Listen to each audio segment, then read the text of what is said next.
Hello बच्चों, कैसे हैं आप लोग। क्लास 12th अकाउंटेंसी के इस वीडियो लेक्चर में आप सभी का स्वागत है। आज के वीडियो लेक्चर में मैं आप लोगों के साथ इश्यू ऑफ डिबेंचर्स चैप्टर का एक और कॉन्सेप्ट डिस्कस करूंगा, जिसका नाम है issue of debentures from the point of view of redemption. Examination point of view से ये भी एक इंपॉर्टेंट कॉन्सेप्ट है, इंपॉर्टेंट टॉपिक है, एंड ट्रस्ट मी बहुत ही ईजी टॉपिक है ये। तो एज यूजुअल हम लोग क्या करेंगे, हम लोग पहले पूरा इसका कॉन्सेप्चुअल डिस्कशन करेंगे और उसके बाद मैं आपके साथ 2-3 क्वेश्चंस आपके किताब और एग्जाम्स के डिस्कस कर लूंगा और इस प्रकार से हम एग्जॉस्टिवली इस पूरे कॉन्सेप्ट को भी खत्म कर देंगे। Before I start with this video, मुझे आप लोगों के साथ एक इशू डिस्कस करना है। मुझे बहुत सारे बच्चों के कमेंट्स एंड मैसेजेस आ रहे हैं रिगार्डिंग लाइव लेक्चर्स जो सीए पराग गुप्ता सर के चैनल पे होते थे। तो आप लोगों को ऑलरेडी पता ही है कि मैंने कुछ हेल्थ सिचुएशन के थ्रू गुजर रहा हूँ। अब मेरी जो डिजीज है, मेरे को एक न्यूरोलॉजिकल डिजीज है। ये डिजीज अभी भी मेरी पूरी रिकवर नहीं हुई है, अभी भी मैं बहुत सारी प्रॉब्लम्स फेस कर रहा हूँ। अनफॉर्चुनेटली ये डिजीज ऐसी है which takes at least 6 to 8 weeks to recover fully. इसलिए मुझे अब तक थोड़ा हेल्थ का ध्यान रखना है, मुझे अपने डॉक्टर्स की थोड़ी सी बात माननी है। इसी रीजन से अभी मैं फुल्ली कॉन्फिडेंट नहीं फील कर पा रहा कि क्या मैं लंबे लंबे जो लाइव लेक्चर्स होते थे जो मैं लेता था, क्या वो मैं अभी ले पाऊंगा कि नहीं ले पाऊंगा विदाउट कॉम्प्रोमाइजिंग माई हेल्थ।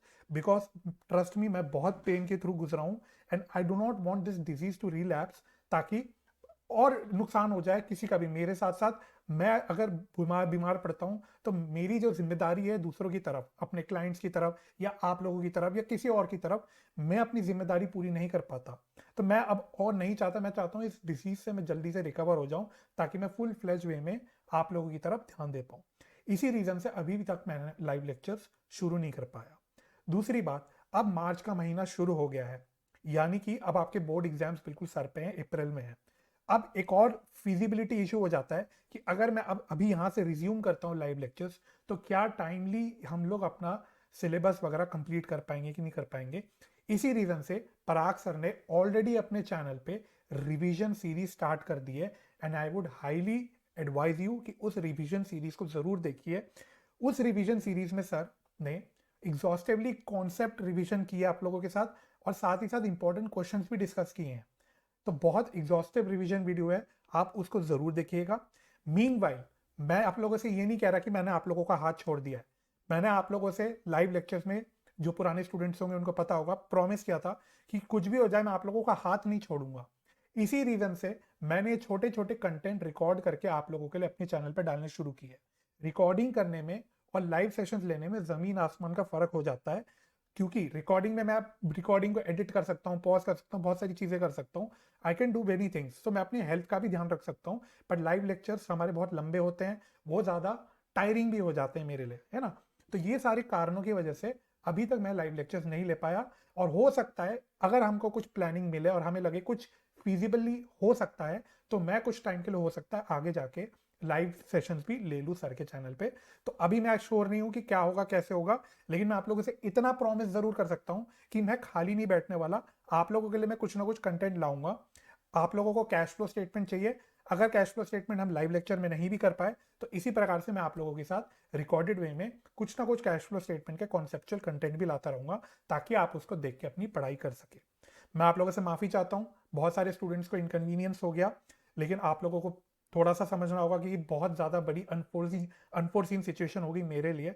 बहुत सारा मतलब बहुत कुछ चीज़ों से गुजरा हूँ मैं पिछले 1 महीने में, और अभी भी थोड़ा थोड़ा मैं गुजर रहा हूँ। अभी मैं बहुत रिकवर हो चुका हूँ, काफ़ी हद तक मैं काफ़ी बेटर हूँ, इसलिए मैं थोड़ा थोड़ा अपना ये कंटेंट बना पा रहा हूँ। फिर भी मैं आप लोगों से माफ़ी चाहता हूँ कि आप लोगों को जो भी इनकन्वीनियंस हुई है इस सारी सिचुएशन की वजह से। मैं अपनी तरफ से पूरी कोशिश करूंगा कि मैं आप लोगों की जहां तक हो सके पूरी आप लोगों की हेल्प करूंगा। तो बस ये एक मैसेज मैं आप लोगों को देना चाहता था before I start with the video. I hope आप लोग समझ सकते हो, आई होप आप लोग मेरे साथ थोड़ा थोड़ा कोऑपरेट करेंगे, एंड आई होप मैं जो ये कंटेंट आपको डालूंगा आप इसका पूरा लाभ उठाएंगे। और साथ ही साथ जो पराग सर अपने चैनल पे कंटेंट डाल रहे हैं, रिवीजन सीरीज डाल रहे हैं, आप उसका भी लाभ उठाएंगे। तो हम सब मिलके आप लोगों के लिए जितना हो सकते हैं पूरा कर रहे हैं, आप लोगों के लिए ये कंटेंट सारा डाल के। तो इसी के साथ अब ये बातें खत्म करके मैं अपनी वीडियो लेक्चर को शुरू करता हूं।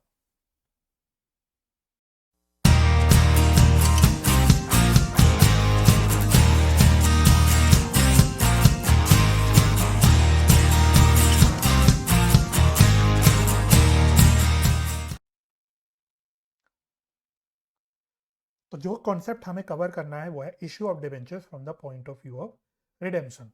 इस कॉन्सेप्ट से भी आपके एग्जाम्स में सवाल आ सकते हैं। इश्यू ऑफ डिबेंचर्स जो आपका कंपनी अकाउंट्स का पार्ट है, पूरी 8 नंबर की वेटेज रखता है in your term two exams. और issue of debenture trust me बहुत ही सिंपल ओवरऑल चैप्टर है। आप देख सकते होंगे, अब तक आपने देखा होगा सारे छोटे छोटे कॉन्सेप्ट है, तो एक भी कॉन्सेप्ट आपको हल्के में नहीं लेना, एग्जॉस्टिवली अच्छे से करके जाना है। ज्यादा क्वेश्चंस भी नहीं है, आपको सारे क्वेश्चंस प्रैक्टिस करने हैं। और ये जो 8 नंबर है, ये 8 नंबर आप लोगों को पूरे सिक्योर करने हैं, इसलिए मैं आप लोगों के लिए सारा ये एग्जॉस्टिव कंटेंट डाल रहा हूँ। तो जब मैं इश्यू ऑफ डिबेंचर्स की बात करूं, तो बहुत सारे बच्चों हो सकता है मेरी क्लासेस में पढ़ चुके हों, या हो सकता है और अपने आप से पढ़ चुके हों।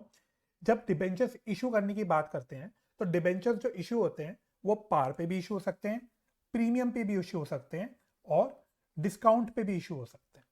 ये आप लोगों को बात पता है। मैं आप लोगों को बता दूं, अगर आपने ये कॉन्सेप्ट करने से पहले इश्यू ऑफ डिबेंचर्स जो है नॉर्मल जिसकी जर्नल एंट्रीज होती हैं वो नहीं करा है, तो पहले आप वो जरूर कर लेना।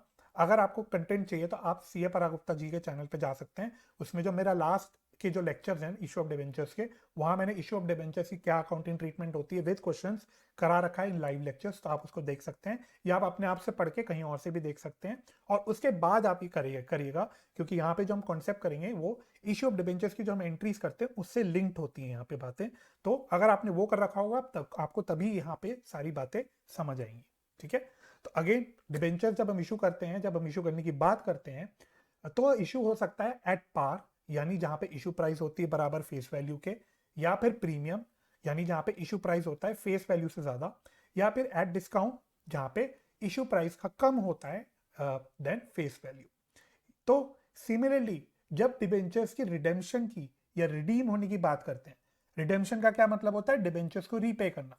डिबेंचर्स क्या होते हैं हम लोग डिस्कस कर चुके हैं। डिबेंचर्स बेसिकली एक प्रकार के लोन ही होते हैं कंपनी के लिए, उधारी होती है, लाइबिलिटी होती है। तो लाइबिलिटी है तो यानी कभी ना कभी रीपे करना होगा।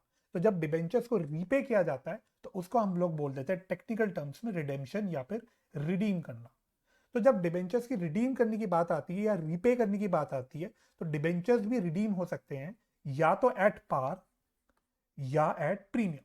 तो जब इशू की बात करते हैं तो इशू हो सकता है एट पार, प्रीमियम या डिस्काउंट। और जब यह रिडेम्पशन की हम बात करते हैं तो रिडेम्पशन हो सकती है एट पार या फिर premium. Sir redemption at par का क्या मतलब होता है? रिडेम्पशन एट पार मतलब जब जो रिडेम्पशन होता है वो होता है एट फेस वैल्यू, है ना। तो अगर 100 रुपए के फेस वैल्यू के डिबेंचर्स हैं और ये 100 रुपए पे ही रिडीम हो रहे हैं, तो ये हो जाता है रिडेम्पशन एट फेस वैल्यू या फिर redemption at par. Similarly redemption at premium का क्या मतलब होता है? तो रिडेम्पशन एट प्रीमियम का मतलब होता है जब डिबेंचर्स रिडीम होते हैं मोर एट अ प्राइस या at a value that is more than face value. यानी फॉर एग्जांपल अगर डिबेंचर्स की फेस वैल्यू है 100 रुपए की, और मैं बोलता हूं डिबेंचर्स में रिडीम कर रहा हूं 105 रुपए पे, तो ये जो 5 रुपए में ज्यादा प्राइस पे रिडीम कर रहा हूं, इसी को हम बोल देते हैं redemption at sorry premium on redemption बोल देते हैं इसको हम लोग। तो ये होता है आपका रिडेम्पशन का।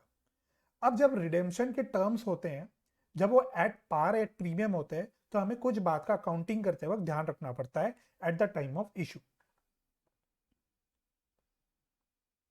ठीक है, इस तो पहले हम लोग कॉन्सेप्चुअली डिस्कस कर लेते हैं, फिर मैं सारी आपके साथ क्या अकाउंटिंग ट्रीटमेंट में हमें ध्यान रखना होता है सारी बातें करूंगा।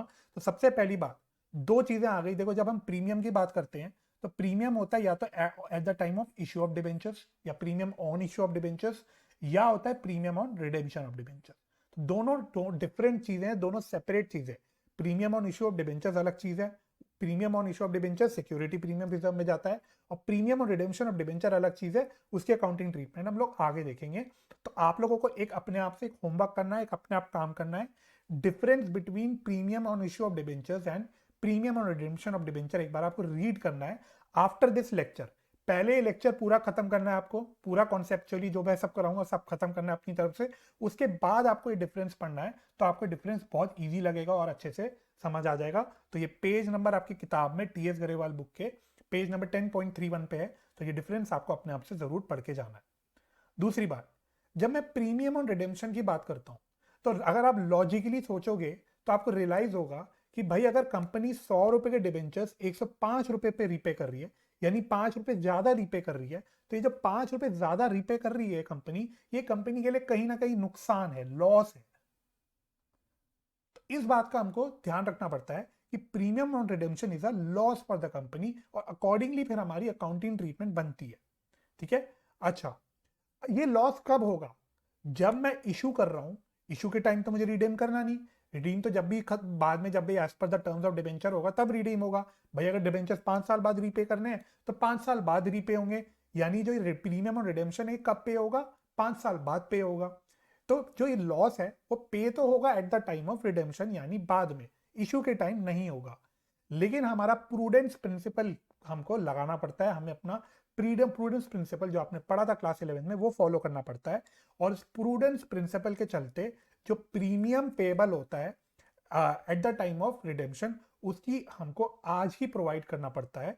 तो as per prudence principle such premium payable is to be provided at the time of issue of debentures. तो इस प्रीमियम को जो हम एज अ लॉस दिखाते हैं, हमें आज ही इसको एज अ लॉस दिखाना पड़ता है eight the time of issue of debentures.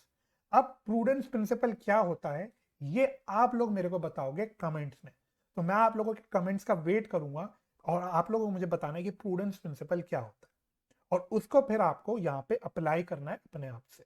ठीक है, तो मैं रिपीट कर रहा हूँ, following the principle of prudence या कंजर्वेटिज्म कॉन्सेप्ट, उसके अकॉर्डिंग हमको क्या करना होता है, जो प्रीमियम और रिडेम्पशन होता है उसको आज ही प्रोवाइड करके चलना होता है। एट यानी आज ही का मतलब हो गया eight the time of issue of debentures, eight the time of issue of debentures. ये कैसे करना होता है, यही हमें आज के कॉन्सेप्ट में प्रैक्टिकली सीखना है और उसी के ऊपर हमें क्वेश्चंस भी करने हैं। तो जब हम यहाँ पे हम इस कॉन्सेप्ट की बात करते हैं तो हम पूरी बातों को, सारी बातों को 6 केसेस में तोड़ के चलते हैं। तो हम टोटल 6 केसेस बना के चलते हैं और हमें 6 केसेस में कैसे कैसे काउंटिंग करनी है इसका पता होना चाहिए। आपके एग्जाम में आपसे कुछ भी पूछा जा सकता है, इन 6 केसेस में से कहीं भी कोई भी केस आपको अप्लाई हो सकता है आपके क्वेश्चंस में, तो आपको पता होना चाहिए। तो पहले 3 केस में अगर मैं देखूंगा तो पहले 3 केस कैसे हो रहे हैं, देखो इशू हो रहा है या तो एट पार या एट डिस्काउंट या एट प्रीमियम, पर रिडीम तीनों केसेस में हो रहे हैं एट पार। ठीक है, यानी इशू हो रहा है एट पार, रिडीम हो रहा है at par, case number 1। Case number 2, issue हो रहा है डिस्काउंट पे पर रिडीम हो रहा है एट पार, केस नंबर 2 बन गया। केस नंबर 3 बन गया, रिडीम हो रहा है एट प्रीमियम पर रिडीम सॉरी इशू हो रहा है एट प्रीमियम और रिडीम हो रहा है एट पार, ये आपका केस 3 बन गया। तो जब पहले 3 केस है जिसमें रिडेम्पशन एट पार ही हो रही है, यानी फेस वैल्यू पे ही हो रही है, तो यहां पे तो आपको घबराने की जरूरत ही नहीं। जो आपने बिल्कुल स्टार्टिंग में सारी accounting treatment for the issue of debenture सीखी थी, वो सारी सेम एज इट इज यहाँ पे अप्लाई हो जाती है। तो नॉर्मल जो आपने इशू की एंट्री सीखी होगी पुराने लेक्चर्स में या अपने आप से जहां से भी आपने पढ़ा होगा, जो आप ऑलरेडी पढ़ चुके हो, वो यहाँ पे एज इट इज अप्लाई हो जाता है। जहां पे हम क्या सीखते थे, हम वहां पे डिस्कस करते थे भाई इशू प्राइस या तो आपका लमसम पे मिल सकता है या इन इंस्टॉलमेंट्स मिल सकता है। लमसम में हम लोग बोलते थे debenture application and allotment account debit को यूज करते थे। अगर इंस्टॉलमेंट्स में बात करते थे तो हम लोग एप्लीकेशन अलॉटमेंट कॉल्स इसकी बात करते थे। तो जो सारी इशू आपने जो एंट्री सीखी हुई है नॉर्मल डिबेंचर्स की, वो आपकी एज इट इज यहाँ पे अप्लाई हो जाती है। तो यहाँ पे आपको कोई स्पेशली दिमाग मारने की जरूरत नहीं है। स्पेशली दिमाग मारने की जरूरत कब हो जाती है इशू के टाइम, जब रिडेम्पशन होता है एट प्रीमियम। तो इशू हो सकता है एट पार हो रहा हो, रिडेम्पशन हो रहा होगा एट प्रीमियम। इशू हो सकता है एट डिस्काउंट हो रहा हो लेकिन रिडेम्पशन हो रहा हो एट प्रीमियम। इशू हो सकता है एट प्रीमियम हो रहा हो, रिडेम्पशन भी हो रहा हो एट प्रीमियम। तो इन 3 केसेस में आपको थोड़ा सा अलर्टली काम करना पड़ेगा। इश्यू ऑफ डिबेंचर्स की थोड़ा सा एंट्री आपको ध्यान करते वक्त ध्यान रखनी पड़ेगी कुछ चीजों का। क्यों? क्योंकि यहाँ पे जो प्रीमियम और रिडेम्पशन है, यहाँ पे हमको कुछ प्रूडेंस कॉन्सेप्ट का अप्लाई करना पड़ जाता है और कुछ हमको एक्स्ट्रा काम करना पड़ जाता है। यही हमको यहाँ पे सीखना है। तो पहले 3 केसेस तो आप एक्चुअली पढ़ चुके हो, दोबारा से मैं वहां पे डिस्कस नहीं करने वाला। जो केस नंबर 4, 5, 6 है, ये आपको एक्चुअली सीखना है यहाँ पे। तो देखो यहाँ पे है सारे आपके केसेस। अच्छा, मैं बिफोर आगे बढ़ूँ एक आपको डिस्क्लेमर दे देता हूँ। जो भी सारी मैंने नोटिंग कर रखी है, अगर आपको इसका स्क्रीनशॉट लेना है या अपने पास अपने कॉन्सेप्ट में या कहीं पे नोट करना है, तो आप वीडियो को पॉज करके अपने आप से कर सकते हैं, स्क्रीनशॉट ले सकते हैं, जैसे भी आपको कन्वीनियंट लगे। ठीक है, तो ये मैं आपको क्लियर कर देता हूँ। तो सबसे पहले हम लोग केस नंबर 4 से स्टार्ट करते हैं। केस नंबर 4 है, इशू हो रहा है डिबेंचर एट पार यानी एट फेस वैल्यू, और बट रिडीम हो रहा है एट प्रीमियम। तो आपको काम देखो कैसे कैसे करना है। तो पहली एंट्री तो आपकी बिल्कुल सेम है जो आपने सीख रखी है। ठीक है, तो bank account debit to debenture application and allotment account. यहां मैं मान रहा हूं लमसम में मिल रहा है, इसलिए मैं debenture application and allotment account बोल रहा हूं। तो यहाँ पे हम क्या लिख देंगे, जो भी एप्लीकेशन का पैसा मिल रहा है वो हम यहाँ पे डाल देंगे। अब सेकेंड एंट्री में आपको याद होगा हम लोग क्या करते हैं, debenture application and allotment account के पैसे को डिबेंचर अकाउंट में डाल देते हैं, ट्रांसफर कर देते हैं eight the time of allotment. तो वही काम हम यहां पे कर रहे हैं, ये एंट्री कर रहे हैं हम लोग eight the time of allotment. तो ये एंट्री हम लोग कर रहे हैं eight the time of allotment. तो पहला तो debenture application and allotment account credit जो ऊपर का रखा है इसको हमें डेबिट करना ही करना है, तो वो हमने कर दिया। और जब परसेंटेज डिबेंचर अकाउंट में हम क्रेडिट करते हैं फेस वैल्यू पे, वो हमने करना ही करना है, वो हमने कर दिया। तो ये तो आपका नॉर्मल काम है, ये आप लोग ऑलरेडी सीख चुके हो। अब आपको कुछ एक एक्स्ट्रा काम करना होता है। अगेन फिर से बोल रहा हूं, कंजर्वेटिज्म प्रिंसिपल फॉलो करते हुए हमको क्या करना है, हमको इशू करते वक्त ही जो प्रीमियम पे करना है eight the time of redemption उसको आज ही प्रोवाइड करना है, क्योंकि ये हमारे लिए आज ही नुकसान है, हमारे लिए कल का नुकसान है, मतलब आज का नहीं कल का नुकसान है। प्रूडेंस के चलते हमको इसको आज ही दिखाना पड़ेगा। तो ये एक ऐसा नुकसान है जिसको कल को मेरे को पे करना है। तो एक तरफ मेरे को नुकसान को रिकॉर्ड करना है यानी लॉस को रिकॉर्ड करना है, दूसरी तरफ क्योंकि मेरे को अब पे करना है 5 साल बाद या जब भी रिडेम्पशन होगा तब, तो ये मेरे लिए एक लाइबिलिटी भी होगी कोरेस्पॉन्डिंगली। तो मुझे साइड बाय साइड लाइबिलिटी भी रिकॉर्ड करनी है। कोई भी आप खर्चा जो पे नहीं होता, क्रेडिट पे कोई खर्चा हो रहा है, तो आप क्या करते हो, आप खर्चे को रिकॉर्ड करते हो और खर्चे की लाइबिलिटी को रिकॉर्ड करते हो। तो यहाँ पे भी आपको वही करना है, एक नुकसान को रिकॉर्ड करना है और उस नुकसान की लाइबिलिटी को रिकॉर्ड करना है। तो दो चीजें रिकॉर्ड करनी है। अब नुकसान को आप क्या करते हो, लॉस क्या होता है आप लोगों को पता है, लॉस डेबिट होता है। डेबिट क्रेडिट के रूल्स अगर आप लगाओगे तो लॉस डेबिट होता है, तो लॉस को हमको डेबिट करना है। तो loss on issue of debentures हम बोल देते हैं, जो प्रीमियम हमारे को पे करना है eight the time of redemption जो हमारे लिए नुकसान है, इसका हम नाम दे देते हैं loss on issue of debentures, और इसको हम लोग डेबिट कर देते हैं इस एंट्री में।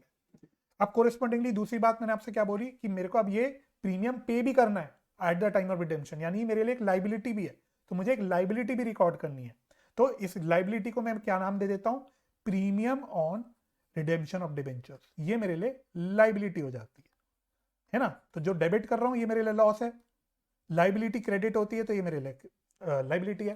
तो प्रीमियम और रिडेम्पशन ऑफ डिबेंचर्स को हम लोग क्रेडिट कर देते हैं। दोनों में जो अमाउंट आता है वो आता है प्रीमियम पेएबल ऑन रिडेम्पशन, जो भी प्रीमियम आपका रिडेम्पशन में आपको पे करना है वो आपका आ जाता है। अब इसकी अकाउंटिंग एक्चुअली प्रैक्टिकली होती कैसे है, क्या कैलकुलेशन करनी पड़ती है, कैसे करना होता है, ये सारी चीजें क्लियर करने के लिए हम आगे जाके क्वेश्चंस भी करेंगे इसके ऊपर।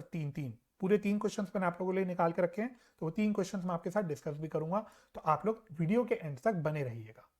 चल अच्छा, ये तो मैंने आपको ट्रीटमेंट बताई, ये मान के कि जो हमें सारा पैसा इशू प्राइस है वो एट द टाइम ऑफ मतलब वो लमसम में मिल रहा है विद एप्लीकेशन। वॉट इफ अगर आपको पैसा इंस्टॉलमेंट्स में मिल रहा है तो हमें काम कैसे करना है, तो ध्यान रखना जब इंस्टॉलमेंट्स में पैसा मिल रहा है, जब आपका एप्लीकेशन की अलग एंट्री हो रही है, अलॉटमेंट की अलग एंट्री हो रही है, कॉल्स की अलग एंट्री हो रही है, तब जो लॉस है, जो प्रीमियम और रिडेम्पशन है और जो लॉस है, यह आपको eight the time of allotment दिखाना होता है। तो इसकी अकाउंटिंग एंट्री कैसे करते हैं, नॉर्मल अगर अकाउंटिंग ट्रीटमेंट आप करोगे तो आप क्या करते थे एंट्री, आप बोलते थे डिबेंचर अलॉटमेंट को ड्यू करना है, अलॉटमेंट के पैसे को ड्यू करना है, तो debenture allotment account debit to percentage debenture account. तो वो एंट्री तो आपकी एज इट इज हो ही रही है, debenture allotment account debit to percentage debenture account, यहाँ पे आपका फेस वैल्यू आ गया। साइड बाय साइड आपको अगेन क्या करना है, प्रीमियम और रिडेम्पशन का लॉस भी रिकॉर्ड करना है और उसकी लाइबिलिटी भी रिकॉर्ड करनी है। तो लॉस को हम लोग यहाँ पे रिकॉर्ड कर देंगे डेबिट करके, और जो लाइबिलिटी है उसको हम यहाँ रिकॉर्ड कर देंगे क्रेडिट करके। लॉस को मैंने नाम दे दिया loss on issue of debenture account, और लाइबिलिटी को मैंने नाम दे दिया premium on redemption of debentures account. Simple, यही काम आपको करना है। तो केस नंबर 4 में इस प्रकार से आपको काम करना है। अब इसी तरह से आपसे मैं केस नंबर 5 डिस्कस करता हूं। केस नंबर 5 में मैंने आपसे बोला इशू तो हो रहा है डिस्काउंट यानी लेस देन फेस वैल्यू, लेकिन रिडेम्पशन हो रहा है प्रीमियम यानी मोर देन फेस वैल्यू। तो यहां पे आपको काम कैसे करना है, अगेन आप पहले नॉर्मल अकाउंटिंग ट्रीटमेंट सोचोगे दिमाग में। तो पहले अगर मैं मान के चलूं जो पैसा है वो आपको लमसम में मिल रहा है, तो bank account debit to debenture application allotment account, इसमें तो जो एप्लीकेशन पैसा मिला वो हमने दिखा दिया। फिर इस एप्लीकेशन के पैसे को हमको अगेन परसेंटेज डिबेंचर अकाउंट में दिखाना होता है, डालना होता है, क्रेडिट करना होता है। तो वो एंट्री हम कैसे करते थे, नॉर्मल सिनेरियो में हम बोलते थे debenture application and allotment account debit, उसमें एप्लीकेशन का पैसा आ गया। अब क्योंकि यहाँ पे इशू एट डिस्काउंट हो रहा है, तो discount on issue of debenture को हम लोग डेबिट करते थे, ये हमने डेबिट कर दिया। और परसेंटेज डिबेंचर अकाउंट जो भी है उसको हम क्रेडिट करते थे एट फेस वैल्यू। तो ये तो आपकी नॉर्मल अकाउंटिंग एंट्री होती थी। अब यहाँ पे हमें स्पेशल काम क्या करना है, क्योंकि यहाँ पे रिडेम्पशन हो रहा है प्रीमियम, तो जो प्रीमियम और रिडेम्पशन है उसको भी हमें साइड बाय साइड आज ही रिकॉर्ड करना है फॉलोइंग द प्रूडेंस कॉन्सेप्ट। तो हम लोग क्या करेंगे, again loss on issue of debenture account same way में इसको हम लोग यहाँ पे डेबिट कर देंगे और लाइबिलिटी को premium on redemption of debenture को हम लोग यहाँ पे क्रेडिट कर देंगे। इस प्रकार से आपका काम हो जाएगा। तो ये आपका होता है तरीका अकाउंटिंग करने का केस नंबर 5 पे। अब यहाँ पे एक बात आप ध्यान देना, यहाँ पे एक बात ध्यान देना, जो discount on issue of debenture है ये भी एक नुकसान है कंपनी के लिए। जो loss on issue of debenture है, जो प्रीमियम पे हो रहा है basically eight the time of redemption, ये भी नुकसान है। तो कहीं ना कहीं ये दोनों भी नुकसान है। अगर आप देखोगे तो ये दोनों भी नुकसान है।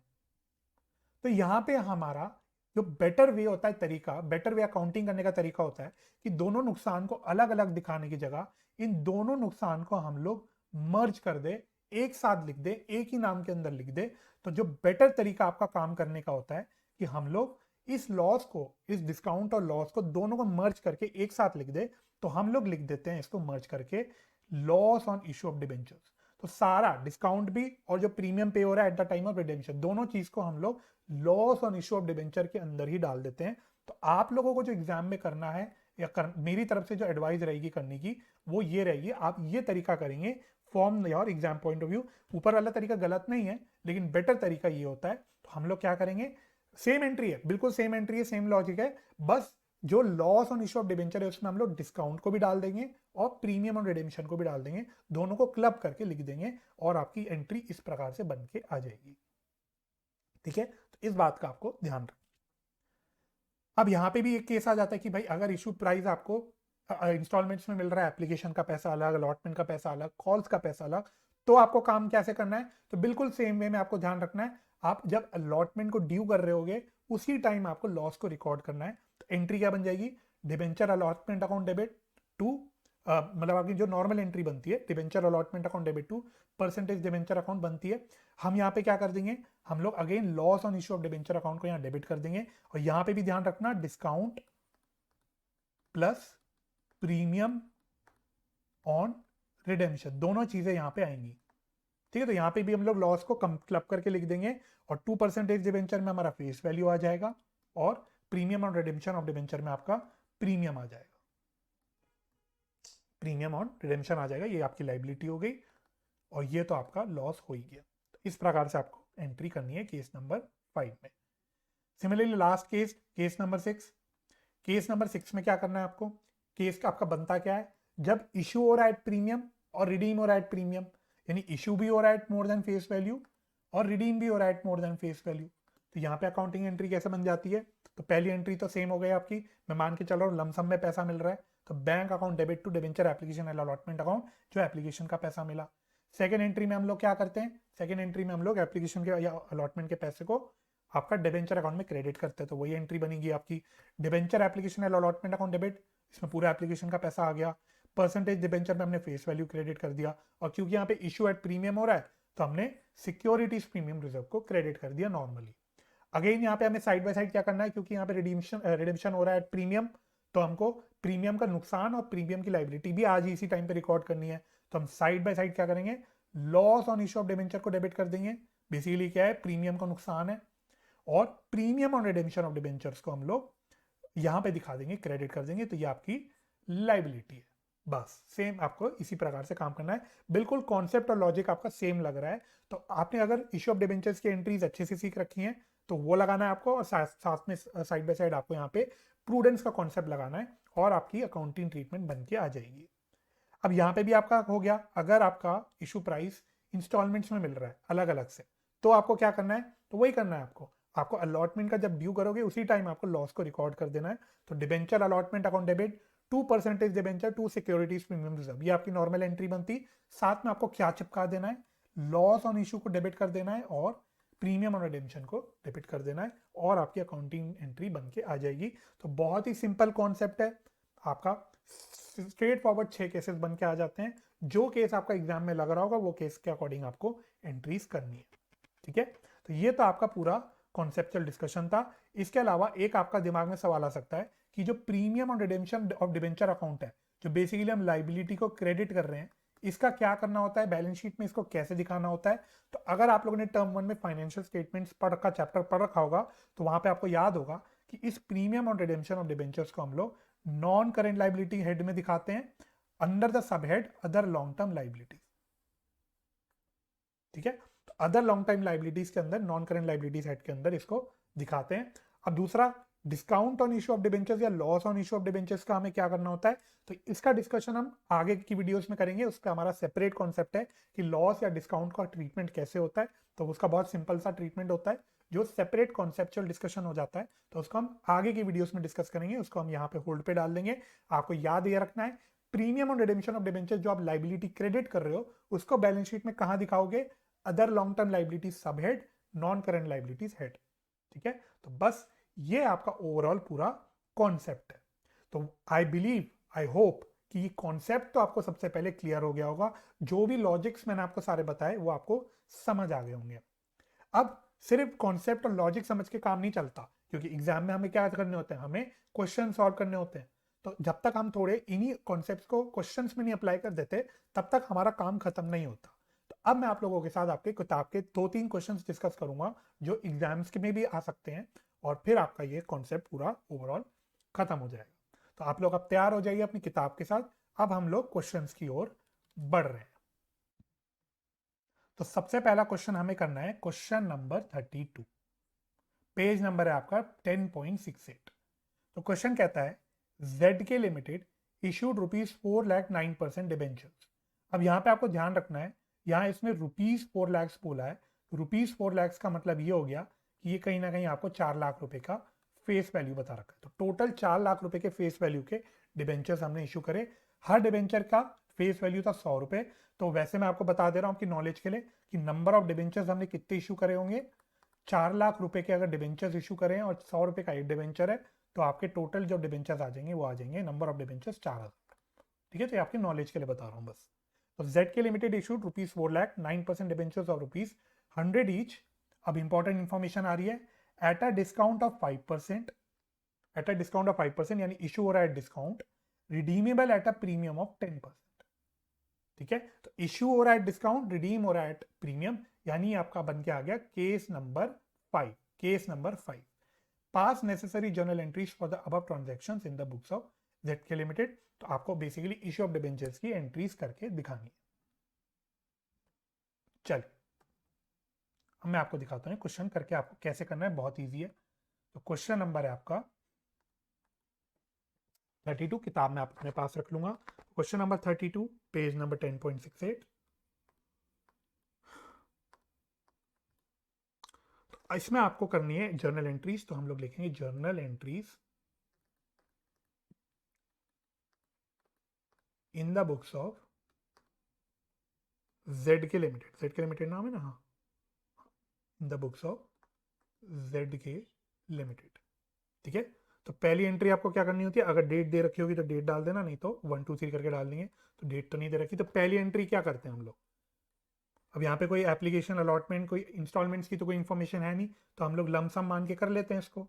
तो हम बोलेंगे bank account debit to debenture, अब मैं थोड़ा शॉर्ट में लिख लूंगा, debenture application and allotment account. कितना हमें एप्लीकेशन पे पैसा मिला होगा, हमको यहाँ दिखाना क्या होता है, एप्लीकेशन का पैसा। तो कितना मिला होगा हमको, तो ध्यान देना 4 लाख रुपए के फेस वैल्यू के डिबेंचर्स हैं, 4 लाख रुपए के फेस वैल्यू के डिबेंचर्स हैं, लेकिन हमने 10 कितने परसेंट डिस्काउंट पे इशू करें, किधर गया, 5% के डिस्काउंट पे। तो एक्चुअली में पैसा मिला कितना होगा हमको, हमने 4 लाख के फेस वैल्यू पे 5% का डिस्काउंट दे दिया होगा। तो हमको बेसिकली 95% पैसा मिला होगा। कितना पैसा मिला होगा हमको, 3,80,000।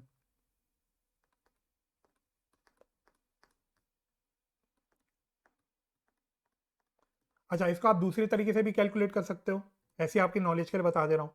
हमने बोला था कि भाई नंबर ऑफ डिबेंचर्स 4000 इशू है, 100 रुपए का एक डिबेंचर है, 5% का डिस्काउंट दे रहे हैं, तो यानी 95 रुपीज का इशू प्राइस रहा होगा। तो 4000 पे हमको 95 रुपीज मिल गए, तो ये निकालोगे तो भी आपका 3,80,000 आ जाएगा। ठीक है, तो आपको जैसा कैलकुलेशन ईजी लगती है आप वैसे कर लो, दोनों ही एक ही बात है। ठीक है, तो पहली एंट्री हमारी ये हो गई। अब सेकेंड एंट्री ध्यान से करना, मैंने आपको कैसे बताई, debenture application and allotment account को तो डेबिट करना ही करना है। ये तो हमें खत्म करना ही करना है क्योंकि हम पैसा ट्रांसफर कर रहे हैं अलॉटमेंट के टाइम पे। तो debenture application and allotment account debit 3,80,000। फिर मैंने आपको क्या बताया, मैंने बोला यहाँ पे डिस्काउंट ऑन इशू डेबिट हो रहा है और लॉस ऑन इशू दोनों चीजें डेबिट होगी, तो यहाँ पे हम दोनों को क्लब करके लिख देंगे। हम बोल देंगे लॉस ऑन इशू, तो हम लोग क्लब करके लिख देंगे loss on issue of debenture account debit. ठीक है, तो थोड़ी सी जगह छोड़ देता हूं, इसकी कैलकुलेशन अभी कर लेंगे, पहले हम आगे कर लेते हैं इसको, एंट्री पूरी कंप्लीट कर लेते हैं बची हुई। फिर आ जाएगा आपका परसेंटेज डिबेंचर, तो कितने परसेंट डिबेंचर है, 9%। तो 9% डिबेंचर अकाउंट, तो यहां तो फेस वैल्यू है आता है, तो यह आ जाएगा 4 लाख। ठीक है, और प्रीमियम की लाइबिलिटी रिकॉर्ड करनी है रिडेम्पशन पे, तो premium on redemption of debentures. अभी प्रीमियम कैसे निकालोगे आप, इस प्रीमियम को भी आप सेम वे में कैसे भी निकाल सकते हो। अब आपको बोल रखा है प्रीमियम ऑफ 10%, यानी 10% प्रीमियम पे हमें रीपे करना है। तो या तो आप बोलोगे कि भाई ठीक है 4 लाख का फेस वैल्यू का टोटल डिबेंचर था, प्लस इस पर हमें 10% का प्रीमियम भी पे करना है ना, तो सॉरी ऐसे नहीं, तो मैं टोटल निकालने लग गया, टोटल नहीं। हाँ, तो मैं कह रहा था 4 लाख रुपए के फेस वैल्यू का डिबेंचर था और 10% का प्रीमियम है, तो ये आ जाएगा 40,000 रुपए।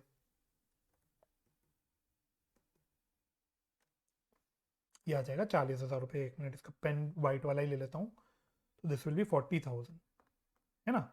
या फिर आप दूसरे तरीके से भी कैलकुलेट कर सकते हो, आप बोल सकते हो ओके 4,000 डिबेंचर्स थे, 4,000 डिबेंचर्स थे, 100 रुपये का डिबेंचर था फेस वैल्यू का, 100 रुपये का फेस वैल्यू था डिबेंचर का, 10% का प्रीमियम है, यानी 10 रुपये का प्रीमियम मुझे पर डिबेंचर पे करना होगा। तो ऐसे भी आप निकाल सकते हो, ठीक है, तो कैसे भी कर सकते हो।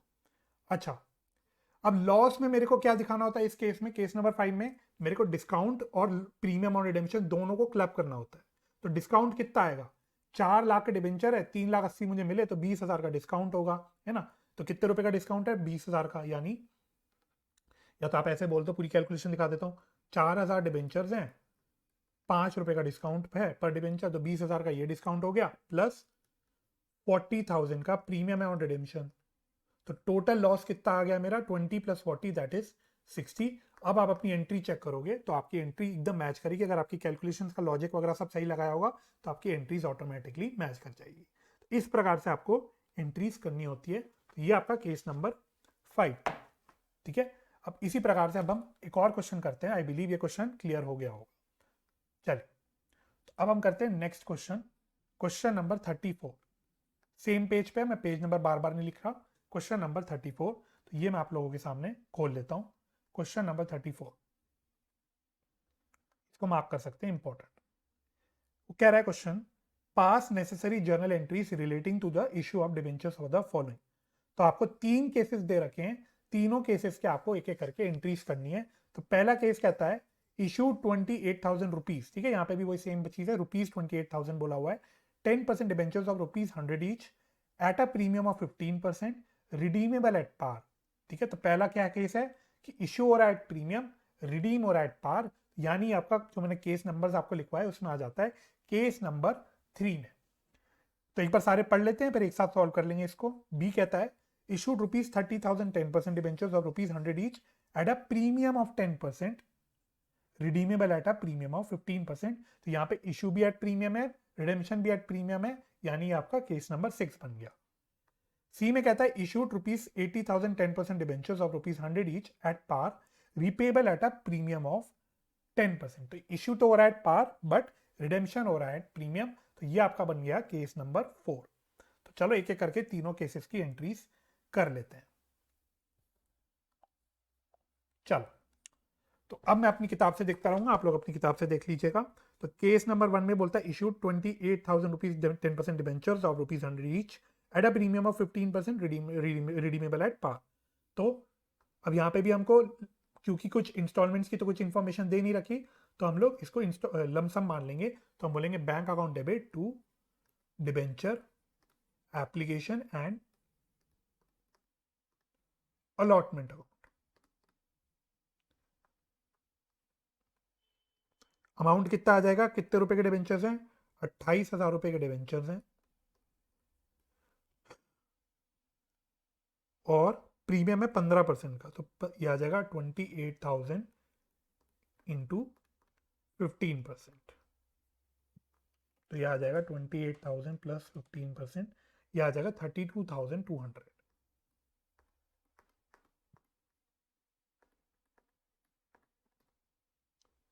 फिर सेकेंड एंट्री हो जाती है आपकी यहाँ पे, क्योंकि रिडेम्पशन तो एट पार ही हो रहा है, तो यहाँ पे हमें एक्स्ट्रा काम नहीं करना, हमें अपनी स्ट्रेट फॉरवर्ड वाली एंट्री जो आपने बिल्कुल स्टार्टिंग में सीखी थी वही वाली करनी है। तो हमें एंट्री हो जाएगी हमारी debenture application and allotment account. इसको तो हमको खत्म करना ही करना है डेबिट करके, 32,200। टू कितने परसेंट डिबेंचर है, 10% डिबेंचर है, तो टू 10% डिबेंचर्स अकाउंट। यहाँ तो जो फेस वैल्यू आपको दे रखी है वही आ जाएगी 28,000, और जो प्रीमियम है इसको आप कहाँ डाल दोगे, सिक्योरिटीज प्रीमियम रिजर्व में, तो to securities premium reserve. Amount क्या आ जाएगा यहाँ पे, 28,000 का 15%। ठीक है, तो ये कितना आ रहा है, 28,000 इंटू 15%, तो ये आ रहा है 4,200। 4,200। ठीक है, तो वैसे तो आप वैसे भी निकाल सकते थे 32,200 माइनस 28,000, बट यहाँ पे कैलकुलेशन हमने चेक कर ली। आप नंबर ऑफ डिबेंचर्स निकाल के वैसे भी कर सकते हो, जैसे मैंने ऊपर बताया था, आपको जो कैलकुलेशन इजी लगती है आप वैसे कैलकुलेशन कर लेना, कोई दिक्कत की बात नहीं है। ठीक है, तो ये हो जाती है आपकी पहली केस की एंट्री। ठीक है, तो ये हमने क्वेश्चन नंबर 34 का ए करा था, तो ये मैं लिख देता हूँ ए। इसी प्रकार से हम लोग क्वेश्चन नंबर 34 का बी कर लेते हैं। तो बी में उसने क्या बोल रखा है, बी में उसने बोल रखा है issued at a premium of 10% and redeemable eight a premium of 15%। तो इशू हो रहा है 10% प्रीमियम पे, रिडीम हो रहा है एट 15% प्रीमियम पे, और फेस वैल्यू दे रखी टोटल 30,000 की। तो सबसे पहली एंट्री वही, bank account debit to debenture application and allotment account. तो यहाँ अमाउंट कैसे कैसे आ जाएगा, 30,000 रुपये का डिबेंचर्स हैं फेस वैल्यू, प्लस प्रीमियम जो इशू हो रहा है 10% पे हो रहा है, तो 30,000 इंटू 10%, तो ये आ जाएगा 33,000।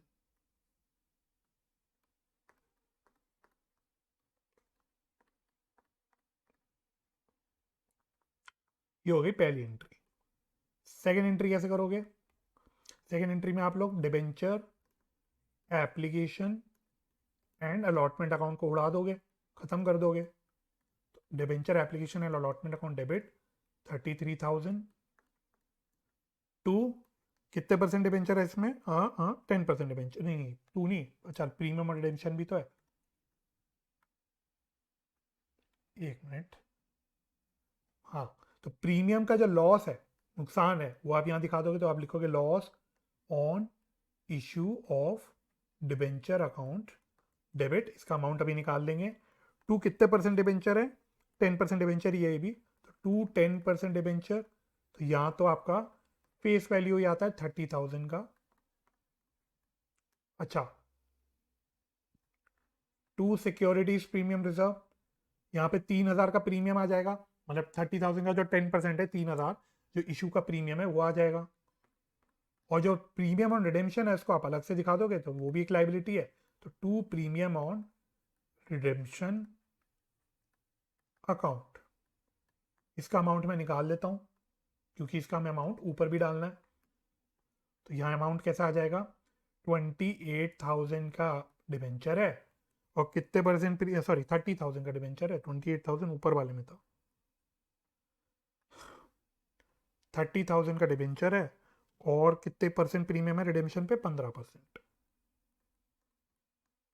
तो ये आ जाएगा 4500। ठीक है, तो लॉस में भी कितना आ जाएगा, 4500। बस, तो ये हो गई आपकी केस नंबर बी की एंट्री। सिमिलरली केस नंबर सी भी कर लेते हैं, लास्ट केस। तो लास्ट केस में बोला issued 80,000 rupees 10% debenture of ₹100 each at par repayable at a premium of 10%। तो आपका केस नंबर बेसिकली 4 आ जाएगा। तो पहली एंट्री तो वही हो जाएगी, bank account debit to debenture application and allotment account. ठीक है, तो यहाँ पे तो कोई मत्था पच्ची है ही नहीं, क्योंकि यहाँ पे इशू एट पार ही हो रहा है। तो 80,000 के फेस वैल्यू है और 80 रुपए पे इशू हो रहे हैं, तो एप्लीकेशन पे भी हमको 80,000 ही मिले होंगे। तो यहाँ पे कोई भी दिक्कत नहीं है। सेकंड में debenture application and allotment account debit, इसको तो हमें खत्म करना ही करना है। 80,000 फिर से गड़बड़ हो गई यहाँ पे, क्योंकि रिडेम्पशन एट प्रीमियम हो रहा है तो हमको लॉस भी रिकॉर्ड करना पड़ेगा। तो loss on issue of debenture account debit to 10% debentures account, तो फेस वैल्यू तो 80,000 ही है, to premium on redemption of debentures. ये अमाउंट कितना आ जाएगा, तो अमाउंट कैलकुलेट कर लेता हूं फटाफट से। तो 80,000 के फेस वैल्यू हैं और प्रीमियम ऑन रिडेम्पशन है 10% का। तो जो बहुत स्ट्रेट फॉरवर्ड को कैलकुलेशन हो गई, ये आ गया 8,000। तो प्रीमियम ऑन रिडेम्पशन भी 8,000 आ गया, लॉस भी 8,000 आ गया, और आपकी इस केस की भी एंट्री फिनिश हो गई, खत्म हो गई। सिंपल। तो ये था आपका क्वेश्चन नंबर 34। अब मैं आपके साथ लास्ट क्वेश्चन कर लेता हूं इस कॉन्सेप्ट का जो मुझे कराना है, और फिर हमारा ये कॉन्सेप्ट खत्म हो जाएगा। तो क्वेश्चन नंबर 36 है, 34 तो हमने कर लिया। क्वेश्चन नंबर 36, सेम पेज पे क्वेश्चन नंबर 36 मैं आपके सामने खोल लेता हूं। ये रहा क्वेश्चन नंबर 36। तो पढ़ना क्वेश्चन मेरे साथ साथ। केयर कॉस्मेटिक्स लिमिटेड इशूड 50,000, अब देखो यहाँ पे रुपीज 50,000 नहीं बोल रहा है, यहाँ पे वो 50,000 बोल रहा है, यानी यहाँ पे नंबर ऑफ डिबेंचर्स बोल रहा है। तो इन छोटी छोटी बातों का बहुत ध्यान रखना है आपको। क्वेश्चन में एक एक वर्ड ध्यान से पढ़ना है आपको। अभी तक मैंने ऊपर जितने क्वेश्चन कराए उसमें वो रुपीज के साथ बता रहा था, यानी वो आपको टोटल फेस वैल्यू दे रहा था, बट यहाँ पे वो सिर्फ 50,000 लिख रहा है, दैट मीन्स आपको नंबर ऑफ डिबेंचर्स बता रहा है। तो इन बातों का आपको बहुत अच्छे से ध्यान रखना है। तो care cosmetics limited issued 50,000 9% debentures of rupees 10 each on 1st of April 2020 redeemable at a premium of 10% after 10 years। तो ये आ गई इंपॉर्टेंट इन्फॉर्मेशन। वो कहता है कि रिडेम्पशन कब होनी है, कैसे होनी है, at a premium of 10% after 10 years। According to the terms of issue, ₹4 is payable on application and balance on allotment। Record necessary journal entries regarding the issue of debentures। ठीक है, चलो। तो यहाँ पे इशू प्राइस सबसे पहले आपकी 100 रुपए की है, क्योंकि क्वेश्चन ने नहीं बोला कुछ, तो यहाँ पे इशू प्राइस पार भी मान लो। और इसमें बोला हुआ इसने एप्लीकेशन पे कहा है क्वेश्चन ने कितने रुपए है, अच्छा सॉरी 10 रुपए, 100 रुपए नहीं है, 10 रुपए। एप्लीकेशन पे उसने बोला है 4 रुपए, और बैलेंस उसने बोला है अलॉटमेंट पे। बच कितना गया बैलेंस, 6 रुपए बस।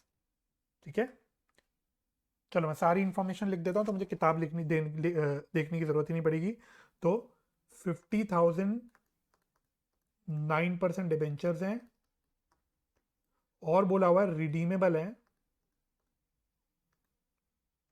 एट प्रीमियम, कितने परसेंट का प्रीमियम बता रखा है, 10% का। इशू की डेट भी बता रखी है क्वेश्चन ने, 1 अप्रैल 2020। ये हो गई इशू की डेट। ये हो गई आपकी सारी इंफॉर्मेशन क्वेश्चन की। अब मुझे किताब देखने की आवश्यकता नहीं पड़ेगी, अब मैं स्ट्रेट फॉरवर्ड यहीं से कर लूंगा। तो फटाफट से आ जाते हैं journal entries in the books of Care Cosmetics Limited, in the books of care cosmetics limited. तो पहली एंट्री, अब यहाँ पे डेट दे रखी है तो मैं यहाँ पे डेट्स के साथ डालूंगा एंट्रीज। तो 1 अप्रैल 2020 को 1 अप्रैल 2020 को मुझे पैसा मिला होगा एप्लीकेशन का, तो एंट्री हो जाएगी bank account debit to debenture application account. Amount कितना आ जाएगा 50,000 इंटू ₹4। एप्लीकेशन पे कितना पैसा मिला है ₹4। 50,000 इंटू ₹4, तो ये आ जाएगा आपका 2 लाख।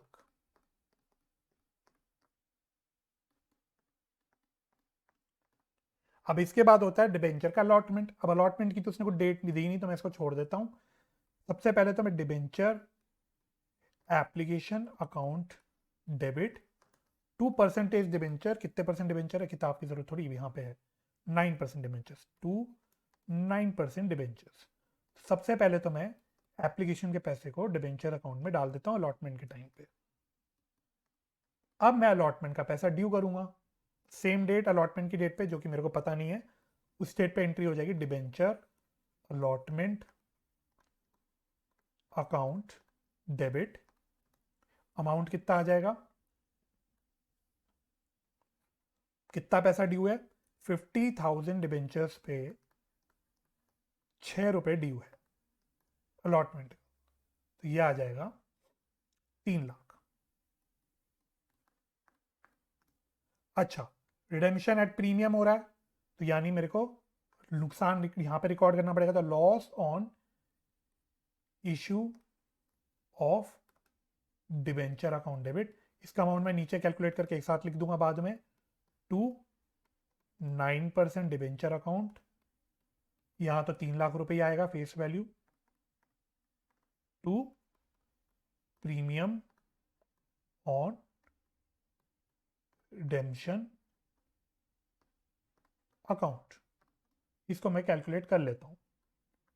50,000 डिबेंचर्स हैं, कितने परसेंट का प्रीमियम है 10% का प्रीमियम है, तो ₹10 का इशू प्राइस फेस वैल्यू है, ₹10 का फेस वैल्यू है और उसका 10% ₹1 होता है, तो इंटू ₹1, तो यह आ जाएगा 50,000 और यहां पे भी आ जाएगा 50,000। ठीक है, और अभी कहानी खत्म नहीं हुई, अभी हमें पैसा भी मिलेगा अलॉटमेंट का, तो अलॉटमेंट का पैसा मिलता है तो क्या एंट्री होती है, सेम एंट्री जो आपने पहले सीख रखी है, bank account debit to debenture allotment account 3 lakh, assuming मेरे को सारा पैसा मिल गया। इस प्रकार से आपको एंट्रियां करनी होती है इस कॉन्सेप्ट के अंदर। तो यही बहुत स्ट्रेट फॉरवर्ड सिंपल सा कॉन्सेप्ट है, आपको पता होना चाहिए। इशू की एंट्रीज नॉर्मल क्या होती है ये तो पता होना ही चाहिए, साथ में अगर रिडेम्पशन एट प्रीमियम हो रहा है तो आपको काम कैसे कैसे करना है ये आपको पता होना चाहिए। एक सेम फंडा है, सेम लॉजिक है, सेम कॉन्सेप्ट है जो हर केस में अप्लाई हो रहा है, बस आपको वो केस बाय केस अप्लाई करना आना चाहिए। तो आपको एंट्रीज रटने की जरूरत नहीं पड़ेगी, ऑल्दो मैंने आपको 6 की केस आपको बता दी। ठीक है, तो ये तो मेरा पूरा कॉन्सेप्ट था। तो आई होप आपको ये कॉन्सेप्ट समझ आ गया होगा, आपने मेरे साथ साथ क्वेश्चंस की प्रैक्टिस भी कर ली होगी। अब इस कॉन्सेप्ट के ऊपर जो भी रिमेनिंग क्वेश्चंस एंड इलस्ट्रेशंस जो भी बच रहे होंगे, एक बार आप लोग कर लेना अपने आप से, अपने हाथ से प्रैक्टिस कर लेना, तो आपका काम खत्म हो जाएगा। ठीक है, तो मैं आशा करता हूँ ये वीडियो आपको हेल्पफुल लगी होगी। अगर ये लेक्चर आपको हेल्पफुल लगा है तो अपने दोस्तों के साथ शेयर जरूर कीजिएगा, वीडियो को लाइक करिएगा, अगर कोई डाउट है तो कमेंट करिएगा, मैं जल्द से जल्द आपके कमेंट्स पे रिप्लाई करने की कोशिश करूंगा। आप मेरे से मेरे इंस्टाग्राम चैनल पे भी कनेक्ट कर सकते हैं, यूजर नेम मैं आपको डिस्क्रिप्शन में छोड़ दूंगा। ठीक है, तो मेरे साथ इस वीडियो में जुड़ने के लिए बहुत बहुत धन्यवाद। अपना ध्यान रखें, अपने परिवार का ध्यान रखें, हंसी खुशी रहें, एक दूसरे की मदद करते रहें और पॉजिटिव माइंडसेट से पढ़ाई करते रहें। मैं आपसे मिलूंगा जल्दी ऐसी एक और वीडियो लेक्चर में, तब तक के लिए bye bye and take care.